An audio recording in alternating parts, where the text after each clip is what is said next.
వడ్డీ లేనటువంటి రుణాలు ఇచ్చేవాళ్ళు. గత 8 సంవత్సరాలుగా ఆ వడ్డీ లేనటువంటి రుణాలు మహిళలకి పూర్తిగా బంద్ చేశారు.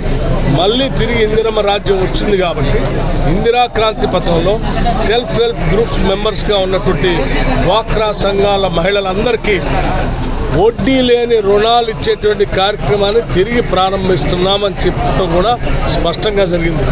రాష్ట్ర ముఖ్యమంత్రి రేవంత్ రెడ్డి గారు మిగతా మంత్రులు అందరూ కలిసి కూర్చొని మనం ఈ రాష్ట్రంలో ఉన్నటువంటి మహిళలందరూ మనం మహాలక్ష్మిలాగా చూసే కార్యక్రమాలు ఇప్పటికే కొన్ని గ్యారంటీలు ప్రకటించాం.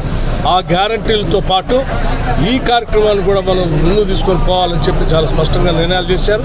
అందుకే రాష్ట్రంలో ఉన్నటువంటి సెల్ఫ్ హెల్ప్ గ్రూప్ మెంబర్స్ అందరికీ ఇదే భద్రాచలం శ్రీ సీతారామచంద్ర స్వామి దేవస్థానం నుంచి ఒక మంచి శుభవార్త చెప్పాలనేటువంటి ఆలోచనతో వడ్డీ లేని రుణాల్ని తిరిగి మహిళా సంఘాలకు మొత్తానికి ప్రారంభం చేయబోతా ఉన్నాం.